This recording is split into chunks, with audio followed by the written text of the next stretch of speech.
لنا ما مضى يا واسع الكرم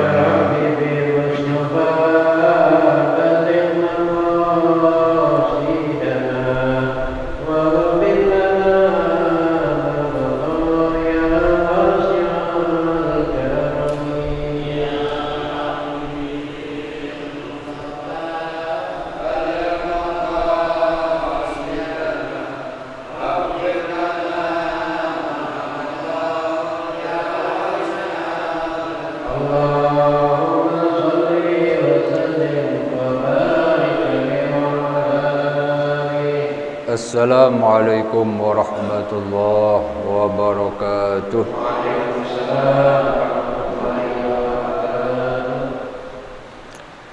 Bismillahirrahmanirrahim. Al-Fatiha ala hadratin Nabil Mustafa Muhammadin sallallahu alaihi wasallam wa alihi wa ashabihi wa azwajihi wa dhurriyyatihi wa ahli baitihi at-tayyibin at-tahirin.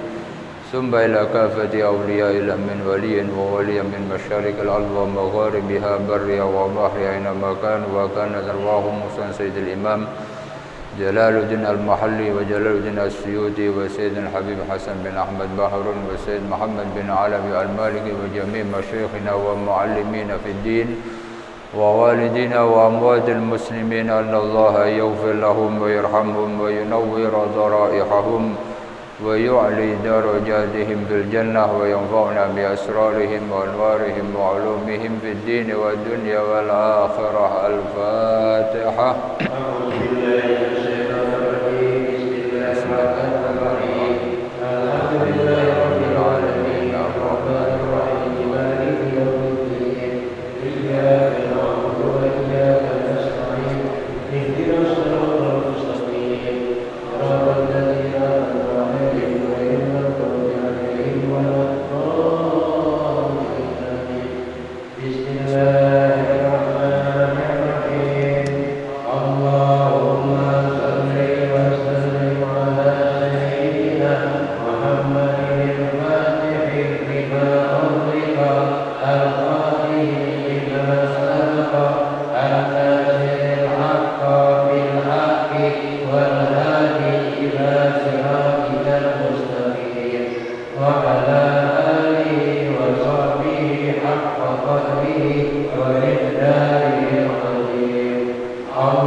Bismillahirrahmanirrahim. Alhamdulillahi rabbil alamin wassalatu wassalamu ala sayyidil mursalin sayyidina wa maulana Muhammadin wa ala alihi wa sahbihi haqqa qadrihi wa miqdarihil azim. Subhanaka la ilma lana illa ma 'allamtana innaka antal alimul hakim. Rabbi shrah li sadri wa yassir li amri wahlul 'uqdatam min lisani yafqahu qawli. Alhamdulillah, segala puja dan puji syukur kita kehadirat Allah Subhanahu wa taala atas segala nikmat dan karunia-Nya pada malam hari ini, di mana kita masih diberikan kesempatan oleh Allah bisa bertatap muka, bermuajahah, beriktikaf bersama, dan juga kita membaca, mengikuti pembacaan tafsir Jalalain setiap malam Rabu, yaitu pembahasan tentang surah Thaha ayat ke-130. Alhamdulillah, hadir di tengah kita orang tua kita Al-Ustaz Imran Lutfi. Kita doakan semoga diberikan panjang umur, sehat walafiat. Ustaz Al-Haj Hifdi Amsori dan juga para orang tua kita, para tokoh masyarakat, hadirin jamaah sekalian yang muliakan Allah. Kita sampai pada ayat 130. A'udzu billahi minasy syaithanir rajim. Bismillahirrahmanirrahim. Fasbir 'ala ma yaquluna wasabbih bihamdi rabbika qabla tulu'is syamsi wa qabla ghurubiha wa min ana'il laili fasabbih wa atrafan nahar la'allaka tarda wa la tamuddanna 'ainayka ila ma matta'na bihi azwajan minhum zahratal hayatid dunya linaftinahum fihi wa rizqu rabbika khairun wa abqa. Sadaqallahul azim. Dan dalam ayat 130 ini Allah Subhanahu wa taala berfirman, Fasbir 'ala ma yaqulun. Ini bentuk pembelajaran kepada baginda Nabi Muhammad sallallahu alaihi wasallam. Nasihat juga motivasi. Ketika banyak sekali orang-orang kafir Quraisy, orang-orang yang diajak memeluk agama Islam ternyata justru berbalik mengejek, mengingkari apa yang diajarkan oleh baginda Nabi. Sebagai manusia kadang kita merasa kecewa. Sebagai manusia ketika kita mengajak orang lain berbuat kebaikan, justru orang itu membalasnya dengan caci maki. Itu bisa kita bayangkan bagaimana perasaan kita. Ini terjadi kepada baginda Nabi. Ketika Rasulullah mengajak orang-orang dari tanah Arab, khususnya orang-orang Quraisy, orang-orang Makkah, ketika diajak untuk memeluk agama Islam, justru mereka mengejek, bahkan menuduh Nabi sebagai orang yang gila, orang yang tidak waras dan seterusnya. Maka Allah Subhanahu wa taala secara khusus berkata atau berfirman kepada Nabi, fasbir, maka sabarlah engkau wahai Muhammad, ala ma yaqulun, atas apa yang mereka ucapkan. Ini sebelum diturunkan ayat berkaitan tentang perintah berperang. Jadi sebelum ada perintah berperang, karena mungkin umat Islam masih belum mencukupi kekuatannya, maka ayat ini adalah sebagai penguat bagi Nabi saat menghadapi orang-orang yang mencemooh beliau. Fasbir 'ala ma yaqulun, maka bersabarlah engkau wahai Muhammad atas apa yang mereka ucapkan.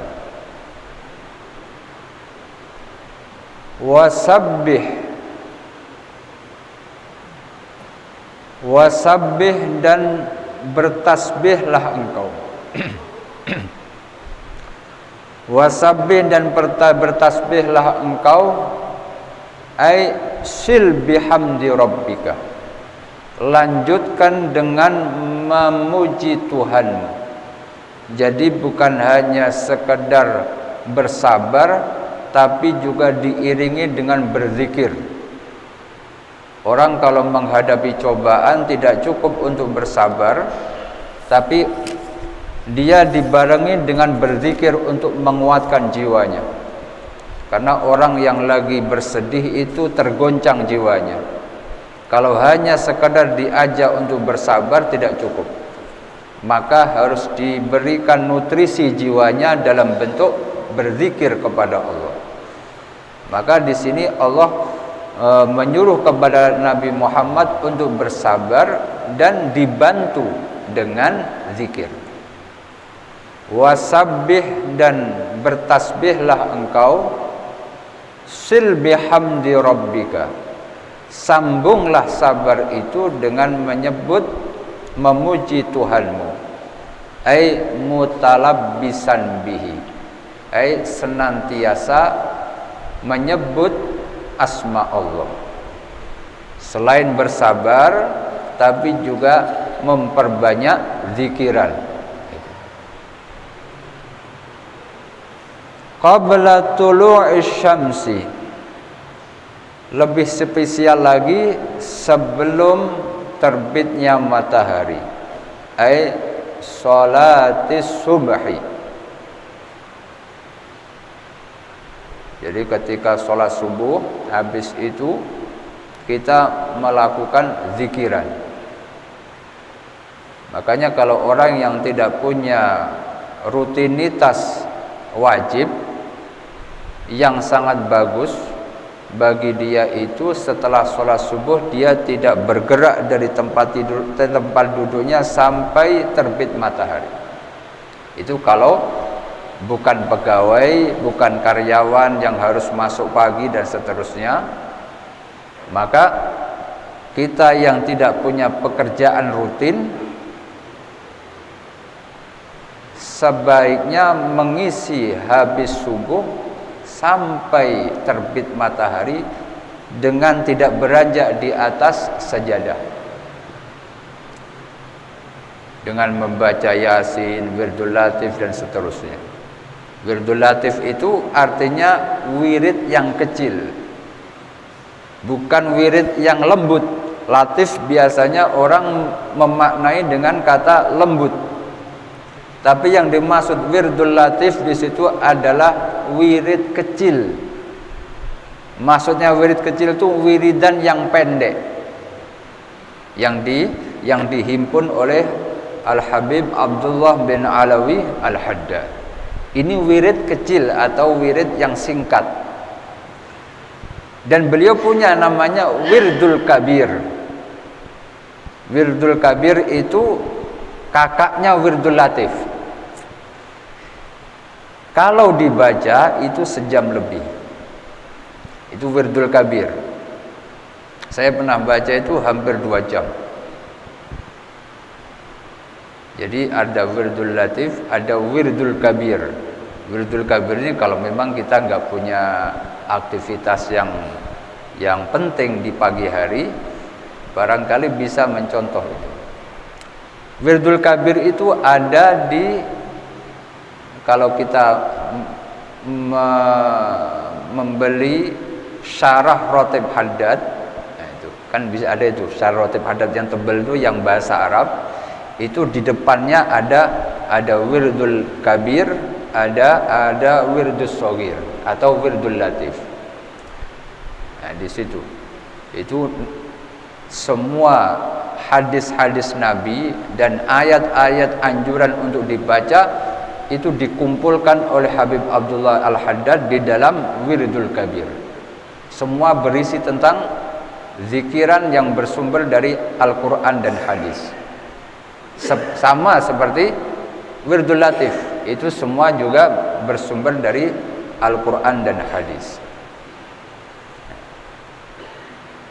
Orang yang bisa mengisi waktunya dari habis subuh sampai terbit matahari, maka dia seperti orang mendapatkan kekayaan yang sangat berlebihan. Kalau ada waktu lagi nanti disambung dengan sholat isyraq. Jadi matahari mulai agak meninggi sedikit, kemudian melewati waktu tahrim, kemudian kita melakukan sholat isyraq.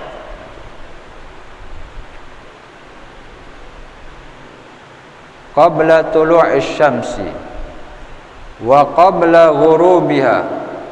Ini waktu-waktu spesial untuk berzikir, itu disebut oleh Allah di dalam ayat ini. Jadi ulama itu tidak asal di dalam menentukan waktu zikir. Jadi biasanya habis subuh, habis maghrib. Kalau nggak habis maghrib, habis asar. Itu biasanya orang-orang dianjurkan berzikir pada waktu-waktu itu. Qabla tulu'is syamsi, sebelum terbitnya matahari, ai ba'da subuh. Wa qabla ghurubiha, dan sebelum terbenamnya matahari, berarti sore hari. Sore hari itu kita banyak sekali diperintahkan untuk membaca zikiran, mulai dari surah Waqiah, mulai dari wirdul latif. Wirdul latif itu dibaca pagi dan sore.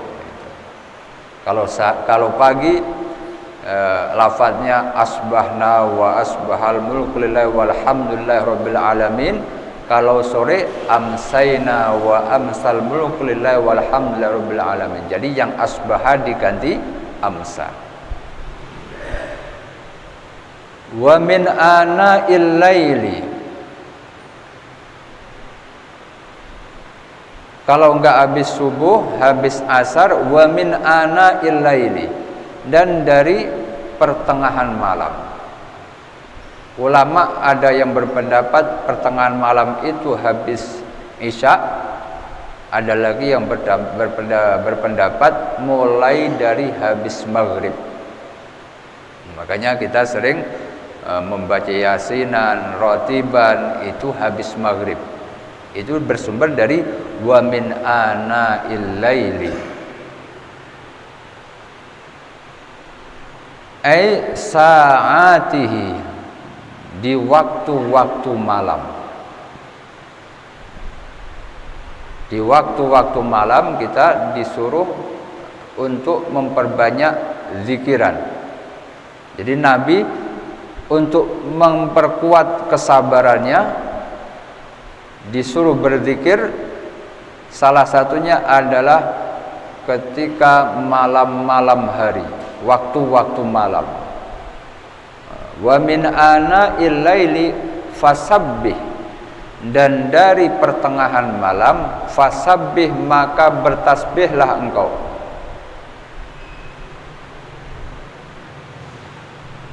Ay shallil maghriba wal isya. Jadi habis maghrib sama isya. Wa atrafan nahar, wa atrafan nahar ay waktu zuhur.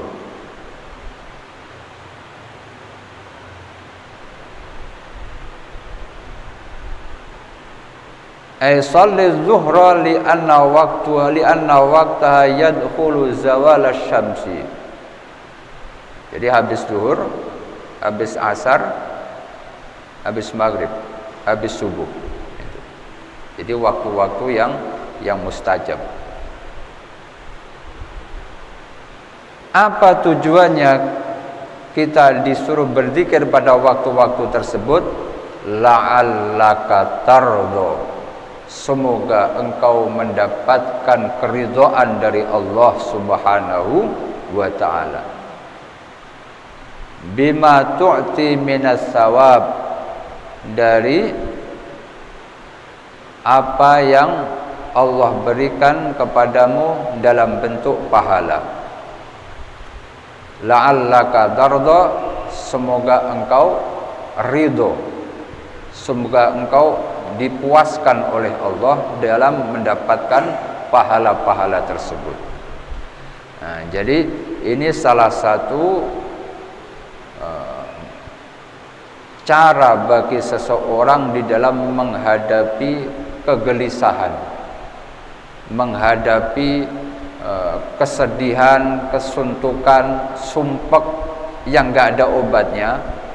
Kadang orang itu salah di dalam mencari obat. Kadang justru lari ke tempat-tempat maksiat. Orang sumpek, orang banyak masalah, ketika minta minta nasihat kepada temannya, disuruh sabar. Ya udah, kamu sabar saja. Ini adalah ujian dari Allah. Orang kalau cuma dikatakan begitu tidak akan memberikan efek. Kalau cuma dikasih nasihat sabar, itu tidak memberikan efek. Tapi harus ada tindak lanjutnya, yaitu dengan mengajak orang tersebut berzikir atau menasihati orang itu untuk mau membaca zikiran.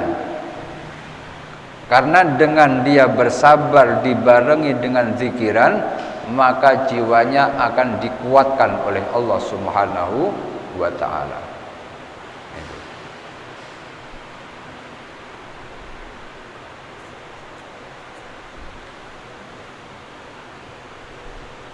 Terus wala tamuddanna,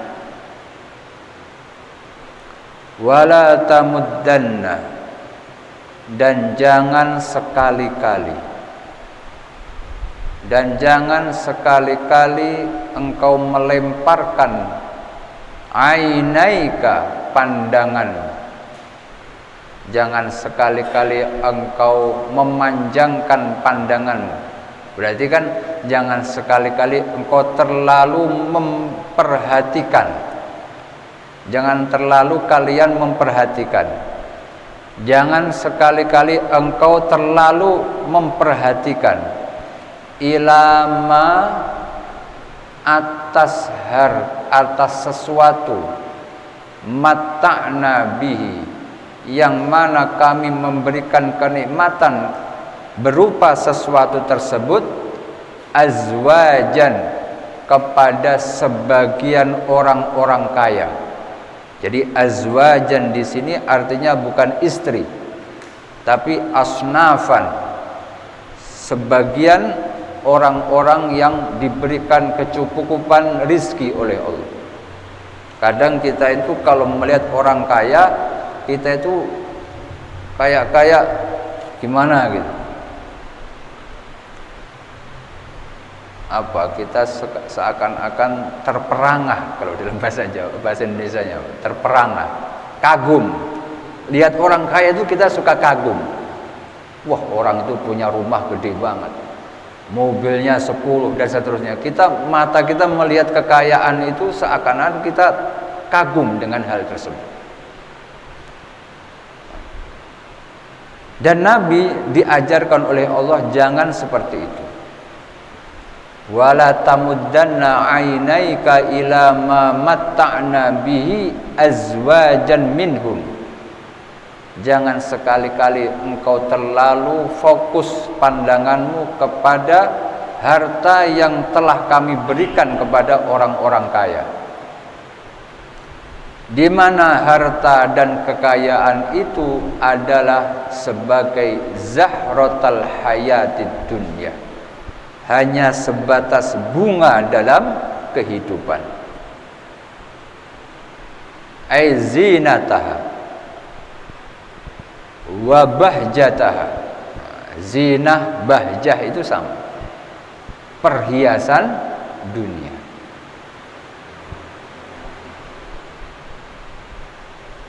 Kenapa kita kok nggak boleh terlalu kagum dengan orang kaya?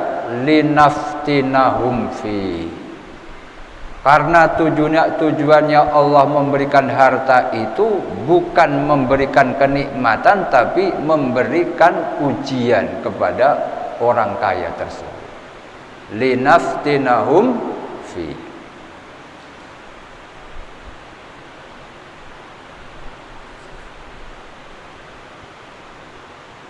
Ujiannya bagaimana orang kaya itu kok dikasih harta? Bi ayat ghaw, di mana dengan harta tersebut orang gampang melakukan kemaksiatan. Togo apa? Togo itu orang yang suka melakukan kejahatan, kejelekan, kemaksiatan. Itu berawal karena punya harta. Kalau nggak punya duit, Mau masuk tempat-tempat maksiat bagaimana? Masuknya aja bayar, kan begitu. Parkirnya aja bayar. Maka kita diajarkan sebagaimana Allah mengajarkan Nabi Muhammad, jangan terlalu terpesona dengan kekayaan orang. Jangan terlalu kagum sama orang kaya. Karena hadirnya kekayaan itu sebagaimana yang Allah firmankan di dalam ayat ini, hadirnya harta tersebut adalah sebagai wujud ujian bagi orang kaya tersebut. Dimana kalau dia tidak bisa mengendalikan hartanya, tidak bisa membawa diri di dalam kekayaannya, maka kekayaannya itu justru menjadi modal dia bermaksiat kepada Allah. Bi'ayyad ghaw wa rizqu rabbika, dan rizki dari Tuhanmu fil jannati, di surga itu khairun, lebih bagus, mimma atauhu fid dunya, lebih bagus ketimbang harta yang Allah hadirkan di dunia bagi orang kaya, wa abqa, dan lebih kekal abadi.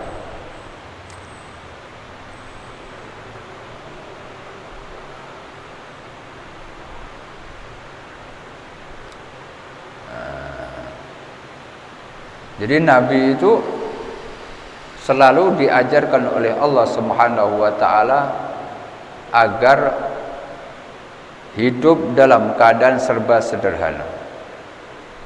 Maka di sini di dalam hadis yang sahih bahwasanya anna Umar bin Al-Khattab lamma dakhala ala Rasulillah fi tilkal mashrabah, suatu ketika Sayyidina Umar ini mendapati Nabi Muhammad sallallahu alaihi wasallam allati kana qad i'tazala fiha nisa'ahu. Pernah Nabi itu apa ya namanya? Memisahkan diri dengan istri-istrinya. Namanya rumah tangga itu pasti ada problem. Pasti ada problem. Tapi bagaimana suami itu bisa mengatasinya? Suatu ketika Nabi ada problem dengan istri-istrinya, sehingga hina ala minhunna, sampai bersumpah Nabi, saya bersumpah tidak akan menggauli istri-istriku dalam tempo yang tertentu. Jadi yang namanya sumpah berarti nggak boleh dilanggar. Kalau sudah bersumpah berarti sama sekali Nabi tidak menemui semua istrinya, sehingga beliau tidur sendirian.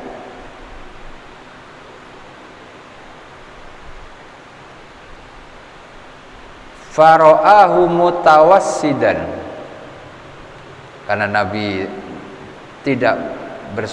sudah bersumpah tidak menemui istri-istrinya karena ada satu hal,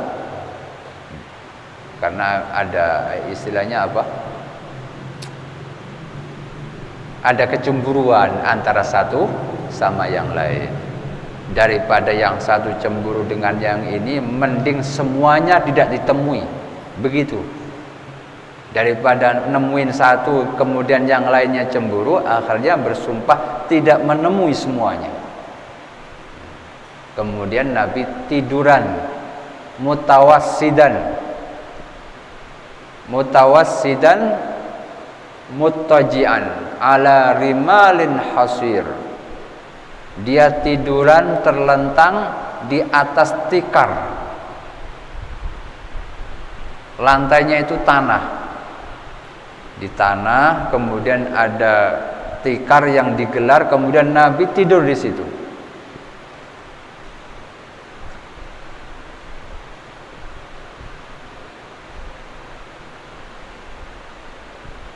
Ketika Sayyidina Umar masuk menemui Nabi dalam keadaan seperti itu, tidur di atas tanah, beralaskan tikar dari daun. Nah, Sayyidina Umar masuk itu langsung menangis. Fabtadarat aina Umar bil buka. Sayyidina Umar itu langsung menangis melihat hal tersebut.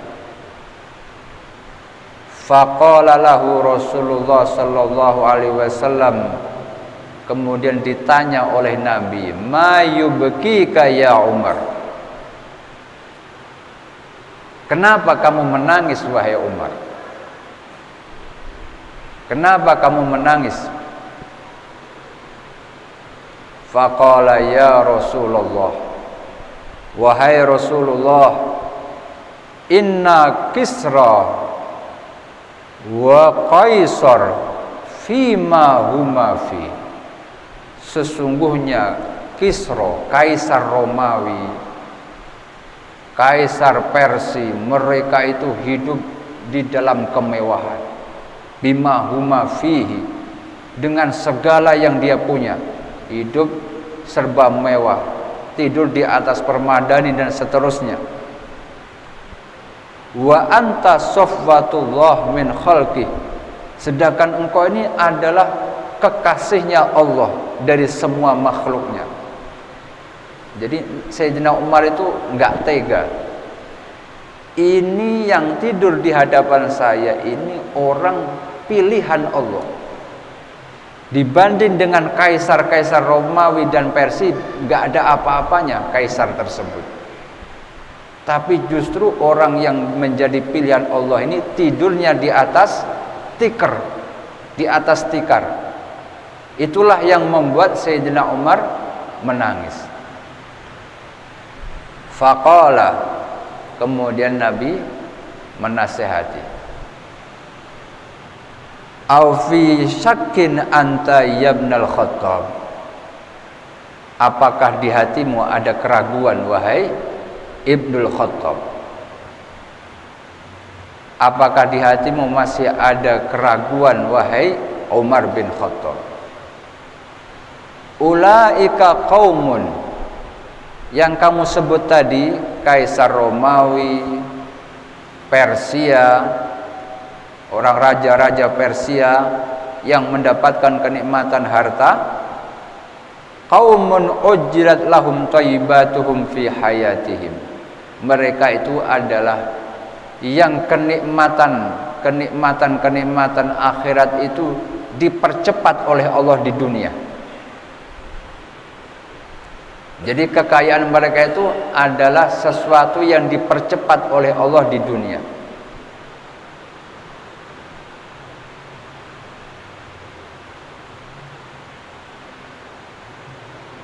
Sehingga tidak memandang bahwasanya harta yang dimiliki oleh kaisar-kaisar itu sebuah anugerah, bukan. Tapi justru dipandang sebagai kenikmatan yang dipercepat untuk menjadi ujian bagi mereka. Makanya Sayyidul Walid itu kalau dalam syairnya apa itu? Bukan tak mampu tapi tak sudi gunung emas untuk buat Nabi itu apa itu?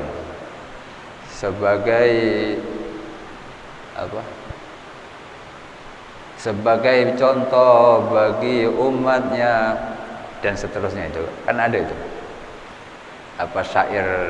syairnya Sayyidul Walid.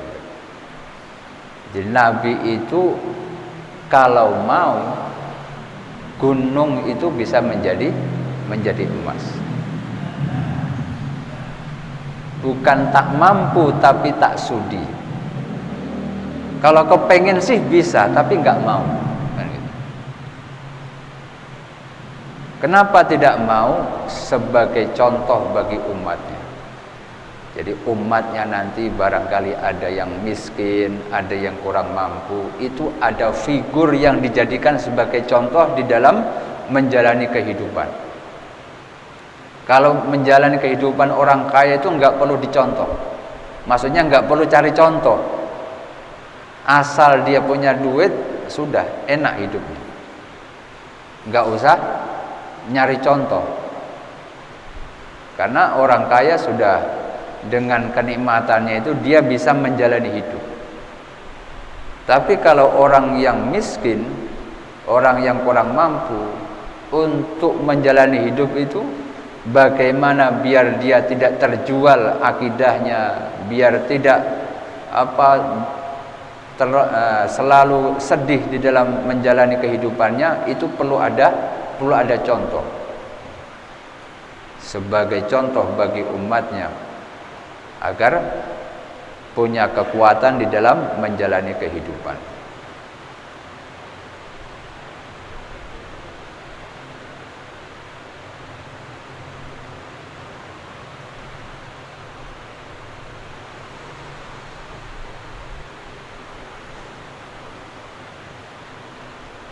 Dalam hadis lain disebutkan an Abi Sa'id anna Rasulullah sallallahu alaihi wasallam qala, bahwasanya baginda Nabi Muhammad bersabda, inna akhwafa ma akhafu alaikum, yang paling aku khawatirkan, yang paling aku khawatirkan dari kalian,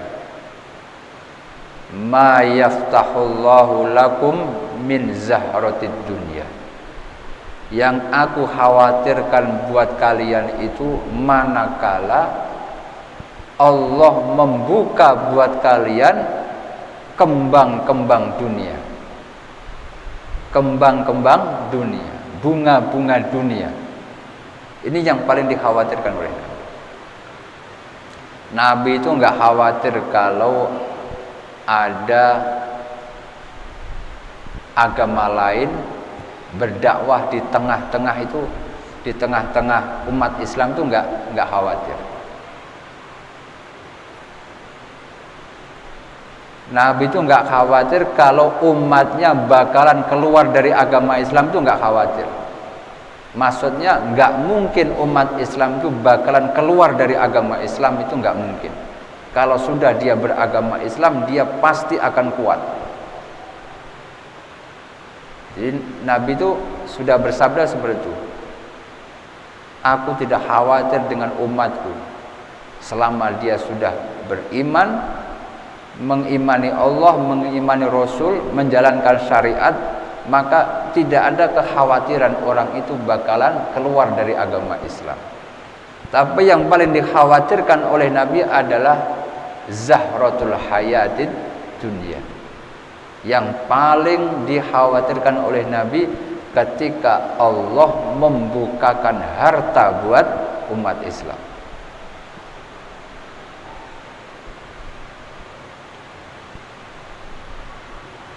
Jadi harta benda itu disebut oleh Nabi zahratud dunya.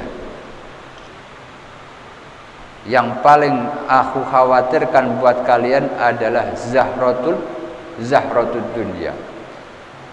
Qalu, maka para sahabat bertanya, wa ma zahratud dunya ya Rasulullah, apa itu istilah zahratud dunya, kembangnya dunia itu apa?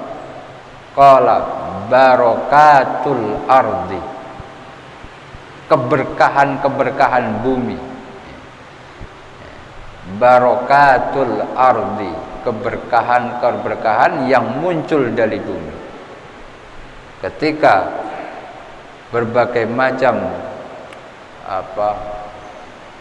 harta karun yang ada di dalam bumi ini dikeluarkan, ditemukan, mulai dari gas, minyak bumi dan seterusnya, tambang emas dan seterusnya, kemudian sampai menjadi negara yang maju, negara yang kaya raya, itu yang justru dikhawatirkan oleh Nabi. Karena ketika orang sudah memegang harta itu, maka akan menjadi tahapan berikutnya, dia akan mudah melakukan kemaksiatan.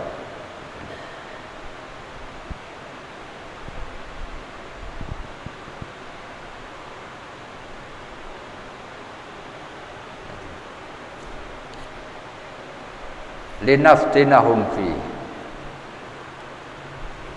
Wa rizqu rabbika khairu wa abqa.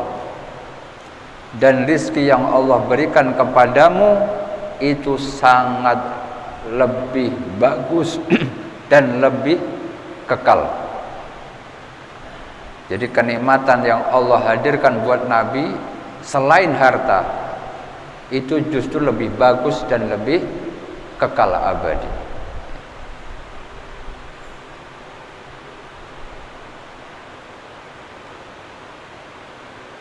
Wa'mur ahlaka bis-shalah. Kemudian yang terakhir wa'mur ahlaka bis-shalah. Perintahkan istrimu, keluargamu bis-sholati dengan bis-sholati untuk melakukan sholat. Perintahkan.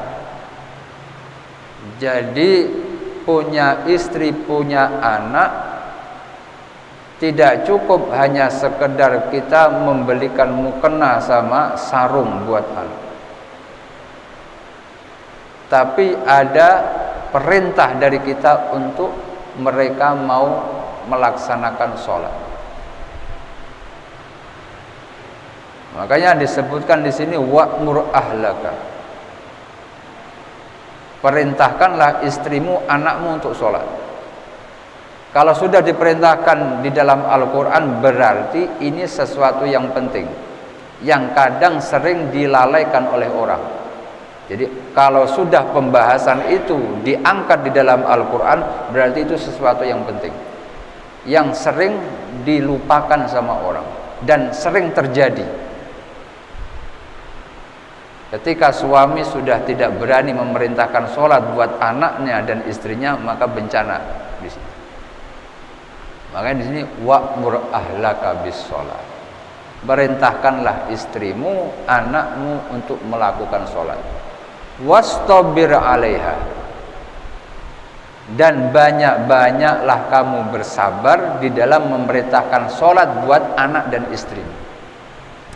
Karena tidak cukup sekali dua kali kemudian mereka mau sholat. Harus butuh kesabaran.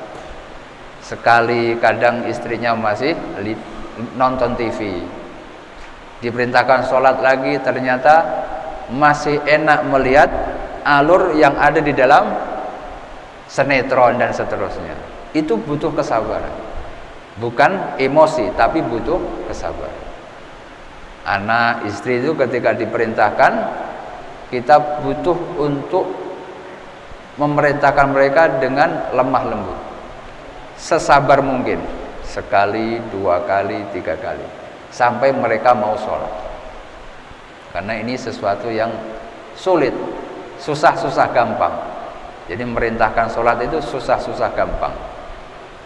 Dan itu tanggung jawab seorang suami. Tanggung jawab seorang suami memerintahkan istrinya dan anaknya untuk sholat. Anaknya masih tidur belum sholat, bangunkan. Jangan karena kasihan akhirnya membiarkan anaknya tidur sampai meninggalkan sholat.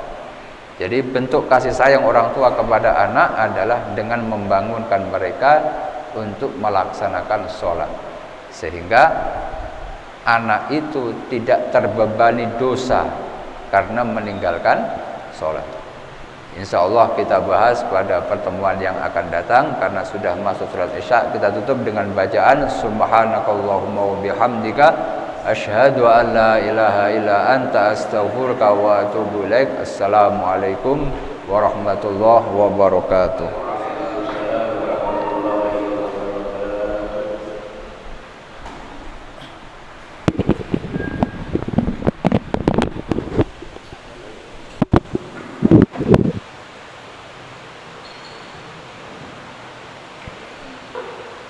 Allahu